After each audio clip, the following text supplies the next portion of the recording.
నమస్తే అండి. నా పేరు డాక్టర్ మహతి ప్రియదర్శిని. నేను ఒమేగా మల్టీ స్పెషాలిటీ హాస్పిటల్లో head of the department critical care medicine and pain medicine and I'm also the medical director here. Pain management అంటే ఏంటి?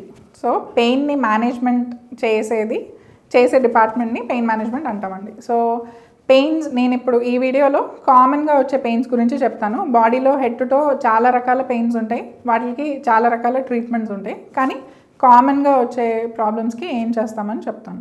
So first headaches. సో మనకి హెడేక్స్లో చాలా రకాలు ఉంటాయండి, బ్రెయిన్కి సంబంధించినవి.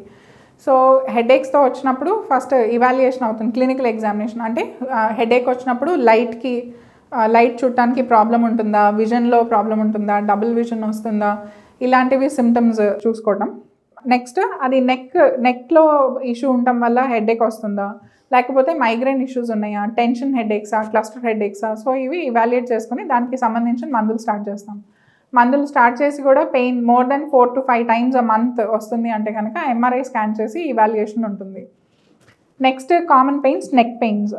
సో నెక్ పెయిన్తో ఒక పేషెంట్ పెయిన్ ఫిజిషియన్ దగ్గరకు వచ్చినప్పుడు మనం ఫస్ట్ మస్క్యులోస్కెలిటలా లేకపోతే డిస్కోజెనిక్ పెయినా అనేది ఐడెంటిఫై చేస్తాం. సో మస్క్యులోస్కెలిటల్ అంటే మన నెక్ చుట్టూదా సన్న రిబ్బన్ లాంటి మజిల్స్ ఉంటాయి చాలా.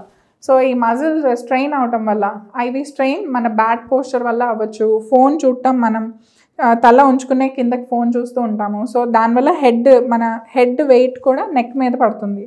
సో దానివల్ల నెక్ మజిల్స్ స్ట్రెయిన్ అవుతాయి. ఆ స్ట్రెయిన్ వల్ల మనకి కంటిన్యూస్గా పెయిన్ ఉంటుంది, దీనివల్ల కూడా హెడేక్స్ రావచ్చు. నెక్స్ట్ డిస్కోజెనిక్ అంటే స్పైన్లో ఉన్న డిస్క్. ఇది కూడా మోస్ట్లీ పోస్చర్ రిలేటెడే ఉంటుందండి. కంటిన్యూస్గా తలొంచుకొని కంప్యూటర్స్ పైన పనిచేయటం, ఇంట్లో పనులు తలొంచుకొని కింద చేసే పనులు, మనం ఫోన్ తలొంచుకొని చూడటం, ఇవన్నీ వీటి వల్ల మనకి డిస్క్ కూడా స్ట్రెయిన్ అవుతుందన్నమాట. సో ఈ సర్వైకల్ నుంచి వచ్చే మన సర్వైకల్ స్పైన్లో 7 ఉంటాయండి, ఇవి 7 బోన్స్. వాటి నుంచి వచ్చే నర్వ్ రూట్స్ అన్నీ మన నెక్, ఈ trapezius area, shoulder, wing bone, ఇక్కడ మిడిల్ ఆఫ్ ద బ్యాక్ దాకా సప్లై చేస్తాయి అన్నమాట నర్వ్స్. సో చాలాసార్లు మనం వింగ్ బోన్ కింద పెయిన్ వస్తుంది, దానివల్ల షోల్డర్లో పెయిన్ ఉంది, అది షోల్డర్ పెయిన్ అని అనుకుంటాము. కానీ షోల్డర్ జాయింట్ రెస్ట్రిక్షన్ లేకుండా మనకి ఆ పెయిన్ వస్తున్నప్పుడు, అంటే డైరెక్ట్ నెక్లో పెయిన్ లేకుండా కూడా ఈ ఏరియాస్లో పెయిన్ రావచ్చు అనమాట. అది ఐడెంటిఫై చేయాలి అంటే క్లినికల్గా కొన్ని టెస్ట్ చేస్తాం, అంటే పేషెంట్ని ఎగ్జామిన్ చేసేటప్పుడు అది ఐడెంటిఫై చేయగలం. అలా చేసి డిస్క్ వల్ల వస్తున్న పెయిన్ అంటే కనుక మనం ఎంఆర్ఐ స్కాన్ అడ్వైస్ చేసి అది ఎంతవరకు రూట్ని కంప్రెస్ చేస్తుంది అని ఐడెంటిఫై చేసి దానికి మందులను ఫిజియోథెరపీతో సరిపోతుందా లేకపోతే ఇంజెక్షన్స్ అవసరం ఉందా అనేది డిసైడ్ చేయొచ్చు. Next very common pain shoulder pain. So shoulder పెయిన్లో మనం చాలా కామన్గా వినేది ఫ్రోజన్ షోల్డర్ అండి. ఫ్రోజన్ షోల్డర్ కాకుండా యంగ్ పీపుల్లో ఇప్పుడు బ్యాడ్మింటన్, టెన్నిస్ ఇవన్నీ చాలా కామన్గా ఆడుతున్నారు. దానివల్ల చిన్న చిన్న లిగమెంట్ ఇంజరీస్ అవుతాయి షోల్డర్స్లో. ఇనిషియల్గా ఏదో చిన్న డిస్కంఫర్ట్ లాగా అనిపిస్తుంది, కానీ అది పట్టించుకోకుండా, దాన్ని అడ్రస్ చేయకుండా కంటిన్యూస్గా జాయింట్ వాడటం వల్ల లిగమెంట్స్ అంటే మన బోన్ని జాయింట్ని కనెక్ట్ చేసే పట్టీ లాంటివి అనమాట అవి. సో ఆ లిగమెంట్స్ వల్లే ఈ బోనును ఈ 2 బోన్స్ అటాచ్ అయ్యి ఉంటున్నాయి, మనకి జాయింట్కి మొబిలిటీ వస్తుంది.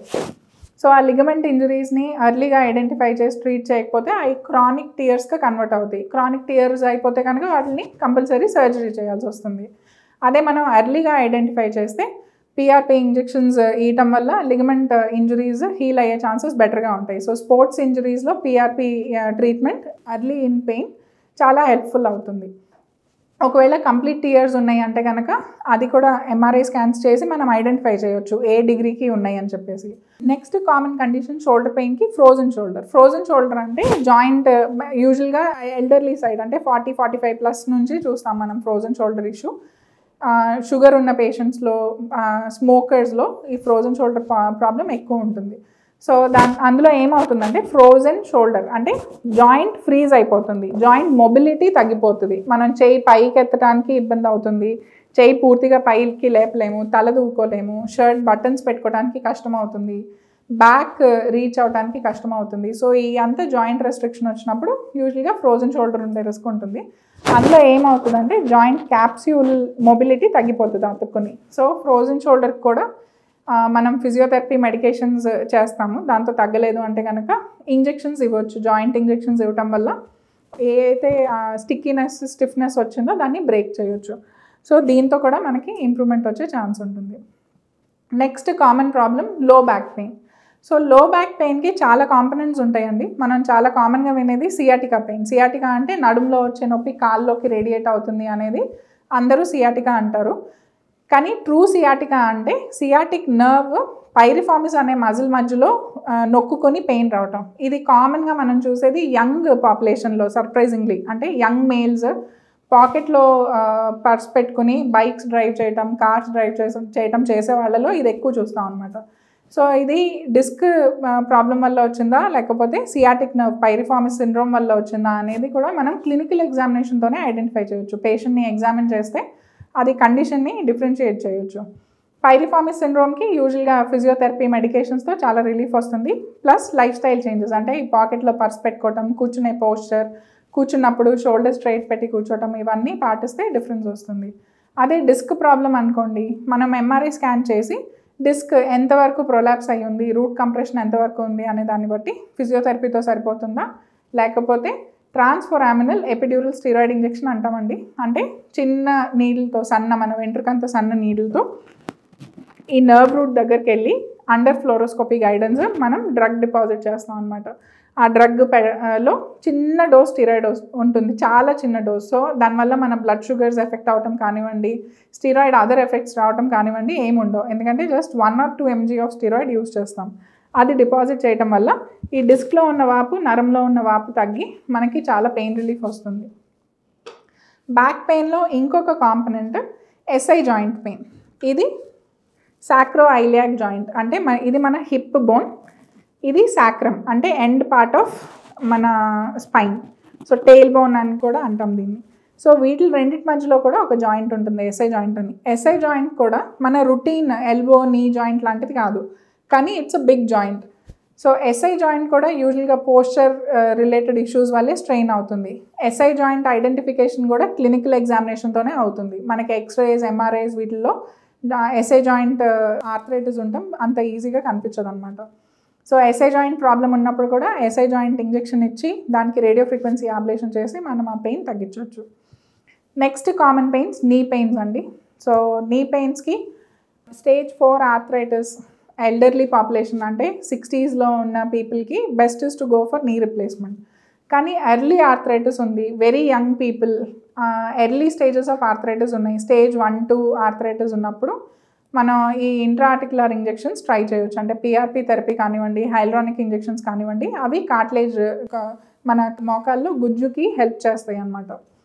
ఇదే స్టేజ్ 4 ఆర్థరైటిస్ అంటే అడ్వాన్స్డ్ ఆర్థరైటిస్, బోన్ మీద బోన్ వచ్చి రుద్దుకుంటుంది, కానీ చాలా పెద్దవాళ్ళు, ఏజ్లో చాలా పెద్దగా అయిపోయారు, సర్జరీ టాలరేట్ చేయలేరు, లేకపోతే వేరే ఆర్గన్ కాంప్లికేషన్స్ ఉన్నాయి, అలాంటివి ఉన్నప్పుడు జెనిక్యులర్ నర్వ్ అబ్లేషన్ అంటే మన నీ జాయింట్కి పెయిన్ సప్లై చేసే నర్వ్స్ని జెనిక్యులర్ నర్వ్స్ అంటాము. ఆ జెనిక్యులర్ నర్వ్స్ని బ్లాక్ చేయటం వల్ల పెయిన్ సెన్సేషన్ మనం తగ్గించేసేయచ్చు. సో దీనివల్ల మనకి 2 to 2.5 years పెయిన్ రిలీఫ్ ఉంటుంది. దీంతో ఫిజియోథెరపీ పాటిస్తే ఇంకా దాని ఎఫెక్ట్ బెటర్ ఉంటుంది. సో నేను కొన్ని కామన్ పెయిన్ సిండ్రోమ్సే చెప్పాను నేను. ఇది కాకుండా మనకి క్యాన్సర్ పెయిన్, లేకపోతే ప్యాంక్రియాటైటిస్ అంటాం, ప్యాంక్రియాటైటిస్ వల్ల వచ్చే పెయిన్స్కి సీలియాక్ ప్లెక్సస్ బ్లాక్స్ చేయటం, మళ్ళీ క్రానిక్ పెల్విక్ పెయిన్ అంటే కొంతమంది ఫీమేల్లో క్రానిక్గా వైట్ డిశ్చార్జ్ ఉండి రికరెంట్ ఇన్ఫెక్షన్స్ ఉండటం వల్ల వాళ్ళకి కంటిన్యూస్గా యూరిన్ పాస్ చేసేటప్పుడు, కూర్చున్నప్పుడు కూడా నొప్పి వస్తుంది. వాటికి కూడా నర్వ్ బ్లాక్స్ చేసి నర్వ్ అబ్లేషన్స్ చేస్తే ఆ పెయిన్ నుంచి రిలీఫ్ వస్తుంది. రెక్టల్ స్పాజమ్ అంటే మోషన్ పాస్ చేసేటప్పుడు కొంతమందికి ఫిషర్స్ ఉండటం వల్ల, లేకపోతే క్రానిక్గా ఇరిటేషన్ ఉండటం వల్ల మనకి మోషన్ పాస్ చేసే దగ్గర ఉన్న స్పింక్టర్ మాటికి టైట్ అయిపోతూ ఉంటుంది, దానివల్ల కూడా చాలా సివియర్ పెయిన్ వస్తుంది. సో రెక్టల్ స్పాజమ్స్కి కూడా మనం ఐడెంటిఫై చేసి ఆ సప్లై చేసే నర్వ్స్ని బ్లాక్ చేసి పెయిన్ రిలీఫ్ చేయొచ్చు. సో మెయిన్ పెయిన్ ఫిజిషియన్ దగ్గరికి వెళ్ళటం వల్ల మీకు అడ్వాంటేజ్ ఏమవుతుంది అంటే ఏ కేటగిరీ ఆఫ్ పెయిన్ అనేది క్లినికల్ ఎగ్జామినేషన్తో, రిక్వైర్డ్ ఇన్వెస్టిగేషన్స్తో ఐడెంటిఫై చేయగలరు. చాలా వరకు పెయిన్స్ నాన్ సర్జికల్ ట్రీట్మెంట్తో మేనేజ్ చేయొచ్చు. ఎప్పుడైతే సర్జరీ మ్యాండేటరీయో వాళ్ళు మీకు రిక్వైర్డ్ కన్సల్టెంట్ దగ్గరికి, రిక్వైర్డ్ సర్జన్ దగ్గరికి ప్రాపర్గా రెఫర్ చేయగలుగుతారు. సో మీకు హోలిస్టిక్గా పెయిన్ నుంచి ట్రీట్మెంట్ కావాలి అంటే పెయిన్ ఫిజిషియన్ని అప్రోచ్ చేస్తే మీకు డెఫినెట్గా అడ్వాంటేజ్ అవుతుంది. Thank you.